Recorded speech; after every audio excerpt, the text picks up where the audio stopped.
"You're not our son. You're our sponsor," Mom joked on Easter, right after I spent $18,000 covering their bills. Then my sister, the golden child, handed me a mug with their shared advice: stop asking why. Just pay and smile. So I took their advice and did this. The next morning, they were calling in a panic because, "Come on, it's funny." My mom laughed, holding up her wine glass, the Easter centerpiece casting soft shadows over her face. I sat there, silent, with that mug in my hands, the one Ashley just handed me, with a grin that could curdle cream. Stop asking why. Just pay and smile. Everyone laughed. Even Dad chuckled from his end of the table. Ashley raised her glass in a mock toast. "To our sponsor," she said. And then, like it was the punchline she'd been dying to drop all evening, Mom chimed in. "You're not our son. You're our sponsor." The words hung in the air longer than the laughter did. I just wired $18,000 to cover their overdue mortgage, Mom's second root canal, and Ashley's little fender bender that somehow needed a full bumper replacement. I hadn't even unpacked from the business trip I cut short to deal with their emergency. And now this. "Ashley," I said, holding the mug between my palms. "Where did you even find this?" "Oh, I had it custom made." She beamed. "Thought it fit. You're always stressing about why you're the one helping everyone. We just thought." "We." I cut in, looking at my mom. "Then Dad." Mom smirked. "Don't be so sensitive. You've always been the generous one." Dad didn't even look up from his phone. "It's just a joke. Relax." "Right. Just a joke." The way they joked last Christmas that I should deduct family expenses from my taxes because you basically run the household. Or how they joked about upgrading their sponsor when I got promoted at work. I looked around the table. Ashley in her overpriced pastel dress, the one I paid for after she said she couldn't afford something appropriate for Easter. Her fiancé Dylan, stuffing his face like it was a free buffet, which, for him, it was. My mom, smiling like she hadn't just used guilt and tears to convince me to pay off her credit card debt. And Dad, absent as always, unless someone needed something fixed, signed, or funded. "Isn't this nice?" Mom added. "A real family holiday." It wasn't nice. It wasn't even real. It was a performance. And I was the sponsor of the whole show. I smiled, the way they wanted me to. And in that exact moment, something inside me quietly, irrevocably snapped. It wasn't always like this. Or maybe it was, and I was just too busy trying to be useful to notice the rot setting in. I grew up thinking love was measured in favors. That being the reliable one meant being the loved one. That if I worked hard enough, gave enough, solved enough, they'd finally look at me like they looked at Ashley. But I was wrong. The truth was, Ashley had always been theirs, their miracle, their pride, their proof that they did something right. And I was a resource, a fallback, a walking safety net, a tool with a heartbeat. It started slow. Always does. When Ashley's first startup tanked, I paid her rent for 3 months. When Mom's dental work got urgent, I covered it twice. When Dad's old buddy couldn't pay back a loan, guess who made sure the lights stayed on at home? Me. Always me. And every time I stepped up, they made it feel like I was making up for something. Like I owed them. "You know, we gave up a lot to raise you," Mom would say when I hesitated to transfer money. "We didn't ask you to be successful so you could hoard it all," Dad added once when I questioned paying for Ashley's car insurance again. Even Ashley had her version. "It's not like we're strangers. We're family. You know I'd help you if things were reversed." But they never were. Because I made sure they weren't. Because I killed myself to be the one who was never in trouble, never in debt, never in need.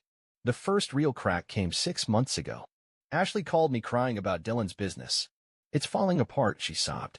"If we don't cover the next round of equipment, he'll lose everything. Please." You know I'd never ask unless we were desperate.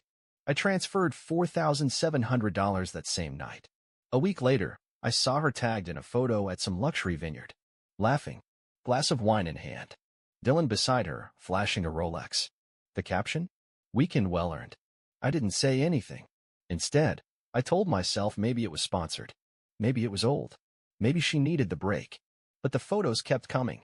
Designer shoes. Brunches. New iPhone. And then that Easter dinner, with the mug, the mockery, the sponsored joke. I started combing through my finances after that night. I went back 5 years. $72,850. That's how much I had given them, not loaned, given, and transfers, payments, bailouts, gifts, and emergency covers. My hands shook when I saw the total. I called my bank. Froze 3 joint cards. Changed all my online passwords. Opened a new savings account. Moved the rest of my money there. That night, I got a text from Mom. Mom, hey honey, can you send $600? I forgot to pay the HOA and they're threatening a fine. Just till Monday. I didn't reply. 10 minutes later. Ashley, Mom says you're mad. Is this about the mug? Come on, don't be weird. It's just a joke. Still nothing. Then, at midnight. Mom, we didn't mean anything by it. You know we appreciate you. Don't make this a thing. I stared at the screen. Appreciate me?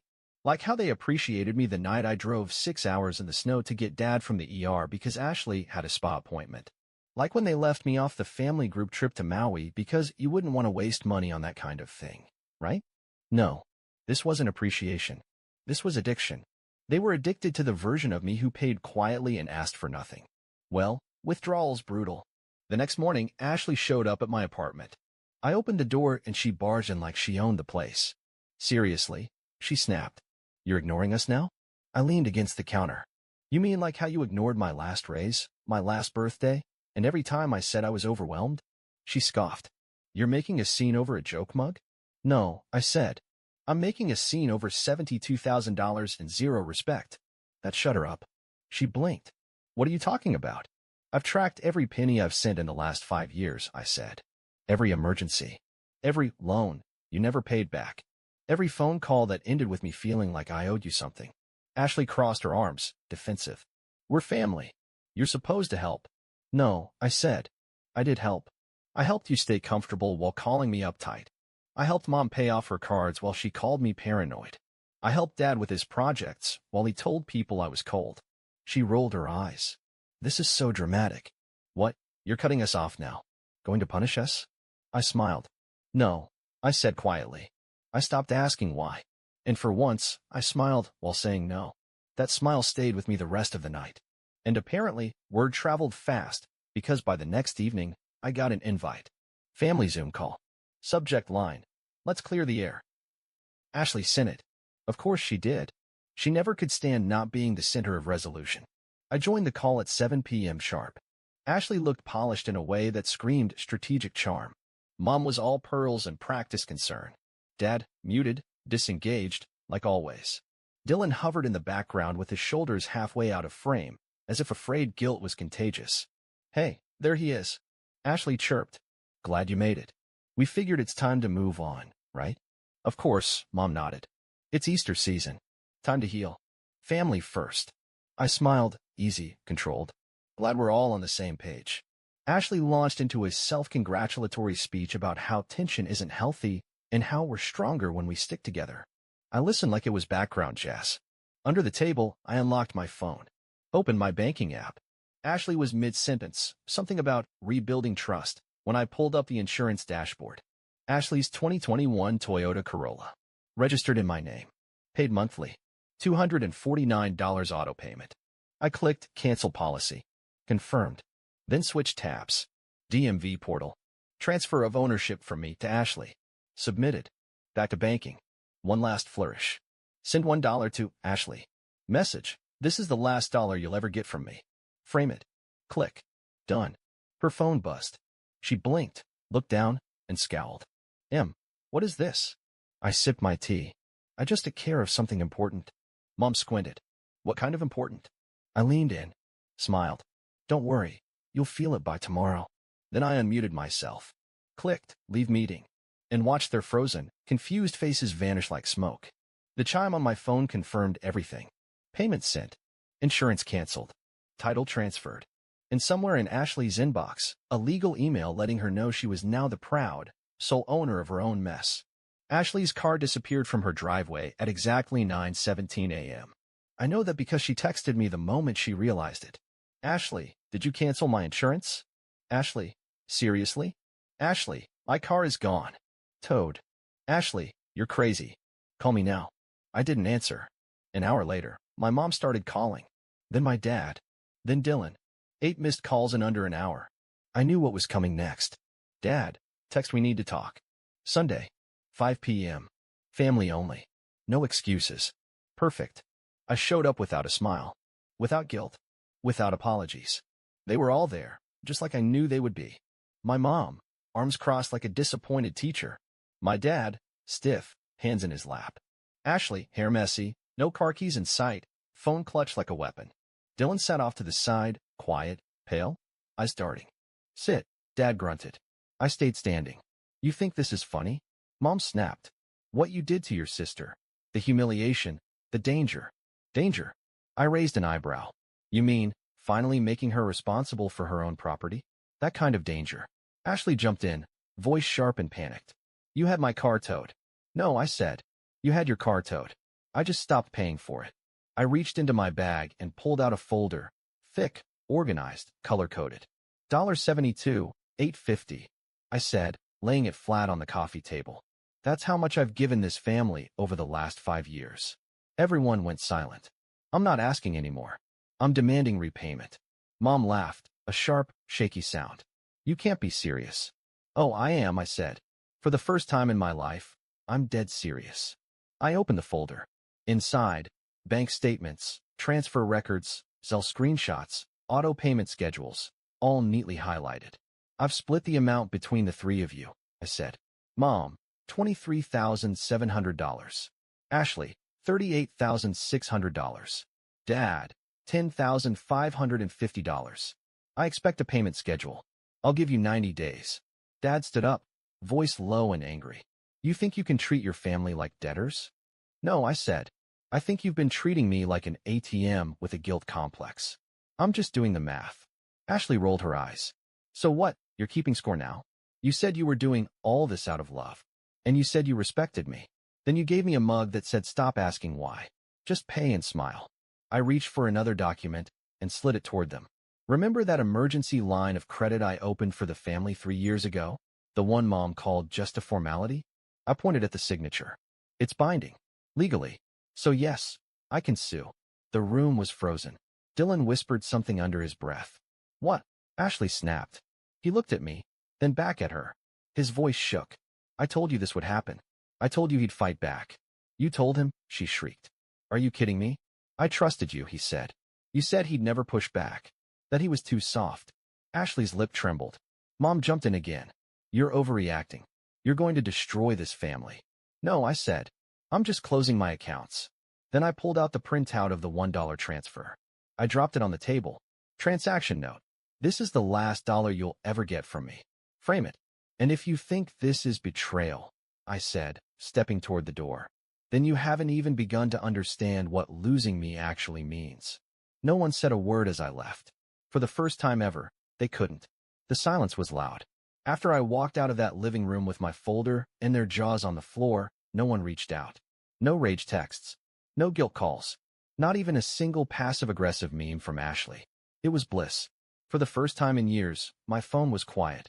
Quiet because I'd made it that way, not because they were icing me out. I wasn't frozen. I was free. And yet, as much as I'd love to say I moved on instantly, there was a moment, 3 days after the showdown, where doubt crept in. I was at the grocery store, standing in front of the oat milk aisle, trying to decide whether to switch brands to save a buck, when I thought, what if I was too harsh? What if I could have handled it better? And then, like clockwork, my phone buzzed. It was Ashley. Ashley, just so you know, Mom's blood pressure spiked. She says it's because of the stress you caused. There it was. Like a snake rearing its head, the old pattern slithered back. Blame. Guilt. Emotional blackmail. But this time, I didn't flinch. I typed back 2 words. Me blocked. And I meant it. The fallout was immediate.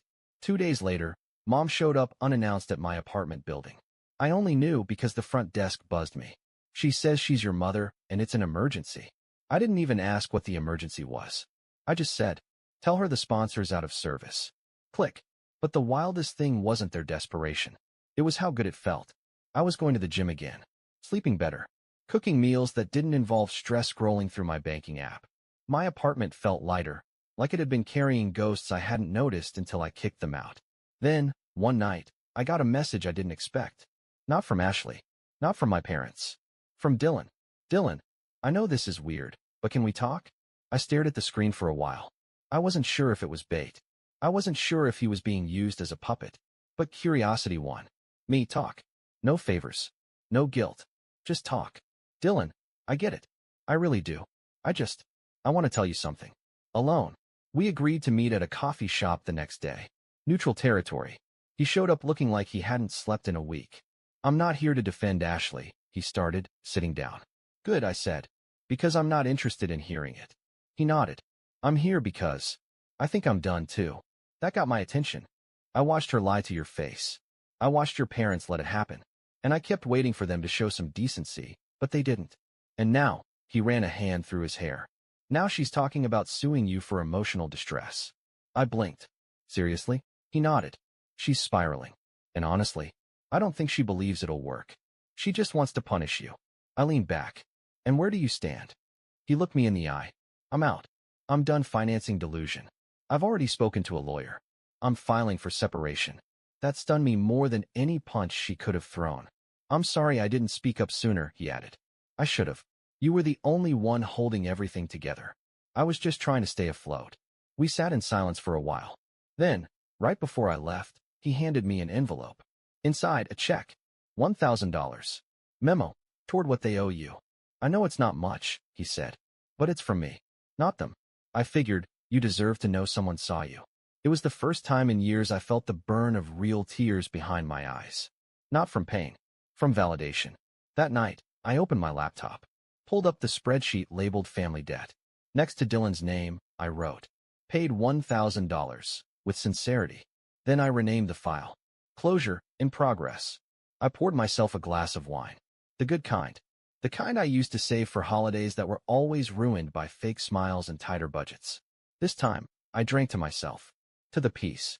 To the boundaries. To the freedom of being nobody's sponsor. It's been 3 months. 90 days since I walked out of that house. Since I dropped the folder on their coffee table and left my silence behind.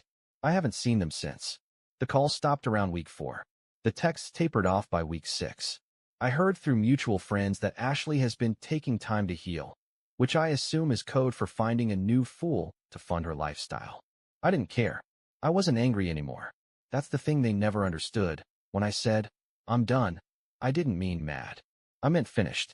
Like a chapter closed. Like a door bolted from the inside. I had stopped being a sponsor. And I had started being a man with a future that no longer included guilt, begging, or emotionally bankrupt people with my last name. I took a new job. Out of state.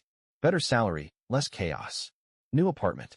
A space that didn't carry the echoes of old phone calls and panicked money requests. I started going to a boxing gym. Not because I wanted to fight, but because I finally could. My schedule was mine again. My money mine. My energy mine. I made friends. Not the kind who wanted something. The kind who remembered your birthday and didn't hand you invoices disguised as emotional need. I even started dating again. Someone calm.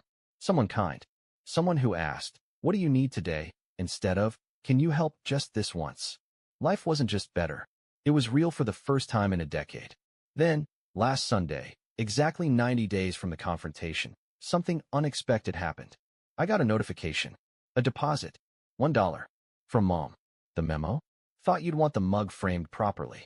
I stared at it for a full minute. At first, I thought it was bait. A joke. A passive-aggressive attempt to pull me back in. But then another notification hit. Another $1. From Dad. Interest. I'm told I owe you more. And then, 30 minutes later, $2.50 from Ashley. No message. Just silence. I couldn't believe it. It was ridiculous. Symbolic. Petty. Maybe it was their way of mocking me. And yet, I laughed. Out loud. For the first time in weeks, I laughed so hard I nearly spilled my coffee. Because suddenly, I realized, they were finally doing something I'd begged them to do for years. They were paying me back. In the pettiest, smallest, most begrudging way possible. But it had started. And maybe that's what terrified them most. Not the money. Not the silence. But that I finally made them feel the weight of consequences. But that wasn't the twist. The twist came later that night. I was sitting on my balcony, watching the city lights, sipping a beer, when my phone buzzed again. It wasn't a text. It was a notification from my bank. A payment of $3,000 had been received. Sender, Ashley. Memo, none. I blinked. Refreshed. Checked again. It was real. $3,000. No message. No explanation. But I knew. This wasn't a peace offering. This was fear. Fear that I'd actually go through with legal action. That I wasn't bluffing. That she was no longer in control. She had underestimated me. All of them had. And now? Now they were trying to claw their way back into the version of me who stayed quiet and covered the bill. Only this time, too little, too late. I took a screenshot, filed it in the same folder I used to track their debt. Then I renamed that folder again. Closure confirmed. The next morning, I donated $1,000 of that money to a local women's shelter. The rest? I locked into a new savings account. Label: Rebuilt from Ash. Because that's what this story was. Not revenge. Not punishment. Reclamation. I took back my time, my money, my identity, and most of all, my peace. And as I stood in my new apartment, a place filled with plants and light and not a single trace of forced obligation, I looked around and whispered, "This is what family should feel like."